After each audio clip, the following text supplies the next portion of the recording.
Good morning, students. Today we are going to be talking about the past perfect tense. So, in English, we use the past perfect to show that an event had already occurred or had not occurred at a specific moment in the past. So, for example, in English, the past perfect, we say, I had already eaten when they arrived.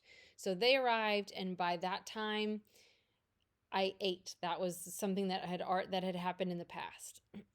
She had taken her exam by the time the news arrived. Had taken is the past tense. So we've got our auxiliary verb had, and we have our past participle taken. We had never expected to win the game. You had allowed yourself to eat the entire cake. They had wanted to go to the game. It had never rained on opening day before. So these things that they happened and they existed and they ended all in the past. And generally, it's by a certain time is when we're kind of using past perfect to talk about it. To use the past perfect tense in Spanish, you want to use the verb haber. You already know the verb haber in a couple of different contexts. So in present tense, we use haber. That translates to I, which means there is or there are. And then in preterite, you see haber as hubo, which you don't really see that very often, but it exists.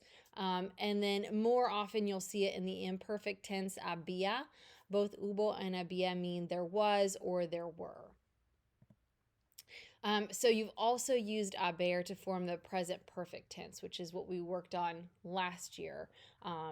And so this is just a very brief review of that. So haber in the present perfect tense, like I have done something, you have eaten the cake, she has been there already.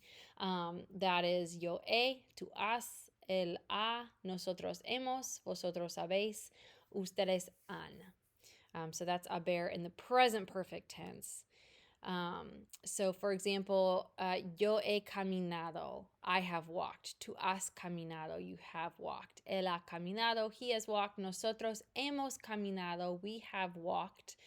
Vosotros habéis caminado, ellos han caminado, they have walked. So remember, if you remember from that chapter last year, to form the past participle of a verb in Spanish, you add ADO to an AR verb and IDO to an ER-IR verb.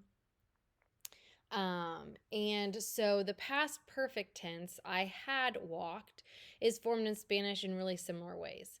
You just conjugate the verb haber in the imperfect tense, and then it's followed by the past participle of the verb that you want to use. So exactly the same way as present tense, but you just conjugate haber differently. So haber in the imperfect tense, to say like I had gone there, is había. It's just haber in the imperfect. So había, habías, había, habíamos, habíais, habían, and then your past participle. So yo había visitado Toledo antes. I had visited Toledo before. And when used with another verb, the action expressed with the past perfect occurred before the other past action. So, for example, cuando Felipe volvió, sus tíos ya se habían ido. So, when Felipe returned, by the time Felipe returned, his aunt and uncle had already gone. And the words ya and todavía are often used with the past perfect tense. Ya is used in affirmative statements, like it happened, it did happen already. So, for example, Irma ya había salido cuando Alberto llegó. So, Irma had already left when Alberto arrived. And then todavía is used in negative statements. It means like not yet or still not. So, Marta todavía no había comprado el pan cuando la panadería cerró. Marta still hadn't bought the bread or hadn't bought the bread yet when the bakery closed, is that idea with todavía, still.